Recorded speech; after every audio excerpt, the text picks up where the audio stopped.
පුරාවිද්‍යා දෙපාර්තමේන්තුව පටන් ගත්තේ නැත්නම් ආරම්භය 1890 ජූලි 7 වෙනිදා. SCP බේල් තමයි අපි කවුරුත් දන්න හැටියට මේ පුරාවිද්‍යා දෙපාර්තමේන්තුවේ ආරම්භක කොමසාරිස්වරයා.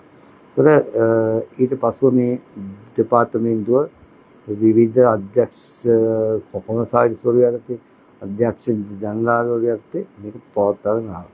ඒ වගේම ඒ අය ලංකාවේ ජාතික උරුමය පුරාවිද්‍යා උරුමය ආරක්ෂා කිරීමට විශාල වශයෙන් කැප වුණා. ඒ අය විතරක් නෙමෙයි ඒ යට සේවය කරපු ප්‍රධාන නිලධාරීන් සේවක මණ්ඩලය විශාල වශයෙන් කැපවීමක් කළා තමයි මේ තත්වයට අද පුරාවිද්‍යා උරුමය ආරක්ෂා කරගෙන යන්නේ. එතකොට මේ සඳහා මේ අය මතක් කිරීම සහ මේ පුරාවිද්‍යා දිනය සැමරීම සඳහා සෑම වසරකම ජූලි 7 වෙනිදා පුරාවිද්‍යා දිනය සමරනු ලබනවා. ඒ වෙනුවෙන් ඊයේ අපි පුරාවිද්‍යා දින සමාරම්භක උත්සවය පැවැත්වුවා. ශ්‍රී ලංකා පදනම් ආයතනයේ තාම සාර්ථකව මම හිතන්නේ 500කට වැඩි සංඛ්‍යාවක් ඒ ශාලාව පිළිලා යන තත්වයට විශාල පුරාවිද්‍යාඥයන් විද්‍යාර්ථීන් මේ සඳහා සභාවේ වගේම ආචාර්ය මහාචාර්යවරු සහ හිටපු අධ්‍යක්ෂක ජනරාල්වරු සහභාගී වෙන ගරු අමාත්‍යතුමාගේ ප්‍රධානත්වයෙන් තමයි මේක බුද්ධ ශාසන ආගමික සහ සංස්කෘතික කටයුතු ඒ වගේම නියෝජ්‍ය ඇමතිවරු දෙදෙනාම මේක සහභාගී වුණා. අමාත්‍ය ලේකම්තුමා අතිරේක ලේකම්වරු ඒ වගේම දෙපාර්තමේන්තු ප්‍රධානීන් ඇතුළු විශාල සංඛ්‍යාවක් මේකට සහභාගී වුණා. ඒතර ඒක සාර්ථකව අපි මේ සමුළු එතෙන්දී අපි කළා එකක් තමයි ග්‍රන්ථ 15ක් එළි දැක්වීම. මේකේ වැදගත්ම ග්‍රන්ථය තමයි දෙගල් දොරුව රජමහ විහාරයේ සිතුවම් සහිත ග්‍රන්ථය. එතකොට ඒ වගේම තවත් ග්‍රන්ථ 11ක් 14ක් ඊයේ විවිධ පුරාවිද්‍යා දෙපාර්තමේන්තුවේ පරීක්ෂකයන් සහ බාහිර පරීක්ෂකයන් විසින් කරන ලද මේක තමයි තාම වැදගත් වෙන්නේ මේ සමුළුවේ. ඒ වගේම පුරාවස්තු ආරක්ෂා කිරීමෙන් පුරාවස්තු දෙපාර්තමේන්තුවට ලබා දීම වෙනුවෙන් මුදල් සහ සහතික පත්‍ර ත්‍යාග ලබා දෙන 10 දෙනෙකුට වගේ තවත් වැදගත් පුරාවිද්‍යා දෙපාර්තමේන්තුවේ පුරාවිද්‍යා කටයුතු සඳහා ඉංජිනේරුමය අංශයෙන් මූල්‍ය අංශයෙන් සේවය කරන ලැබූ විවිධ විද්වතුන්ට මොබිටෙල් වගේ ආයතන සම්මාන ප්‍රදානය කළා. තමයි පර්යේෂණ සමුළුව පටන් ගත්තේ.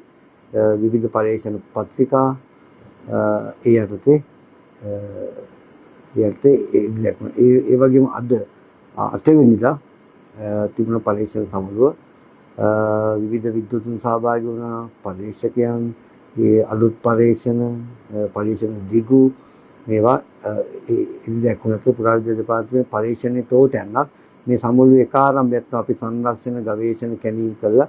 ඒ ප්‍රතිඵල ප්‍රකාශයට පත් කිරීම තමයි පුරාවිද්‍යා දිනයේදී කරන අනෙක් දෙවැනි කාර්යය. ඒතකොට ඒ කාර්යයත් අපි අද ඉෂ්ට කරගත්ත ශ්‍රී ලංකා පදනම් ආයතනයේ මම හිතන්නේ අදත් විශාල සංඛ්‍යාවක් පැමිණියා මේ පුරාවිද්‍යා දිනය සහ පරීක්ෂණ සමුළුව අතර ඉතාම සාර්ථකව අපිට අවසන් කිරීමට හැකි වුණා. පුරාවිද්‍යා දිනයට සමගාමීව සති දෙකක වැඩසටහනක් විදිහට ඉදිරි. එතකොට අපි සංරක්ෂණය කරනවා, කැණීම් ගවේෂණ කරනවා. එතකොට එහෙම කළා අපි මේවා නලතුකන පවත්වාගෙන යනවා. මේක පිළිබඳව මහජනතාව දැනුවත් නොකිරීම අපිට තියෙන ප්‍රධාන ප්‍රශ්නයක්. ඒතර මහජනතාව මේ ගැන දැනුවත් කරන්න. බලන්නේ උරුම ස්ථාන 1000ක් සංරක්ෂණය කිරීම තමයි මේකේ මූලික සංකල්පය. දහසක් පුරා විද්‍යා ස්ථාන සංරක්ෂණය කිරීම වැඩසටහන අතර මේ නියෝජ්‍ය ඇමතුමා තමයි මේ කියන්නේ මෙහෙම එකක් කරමුද කියලා. ඊට පස්සේ අපිත් ඒකට වෙනම concept paper එකක් ලියලා එතුමාට දුන්නා. ඒක අනුමත වෙලා තියෙන උරුම ස්ථාන 1000ක්. මේක පස්වරුදු සැලැස්මක්.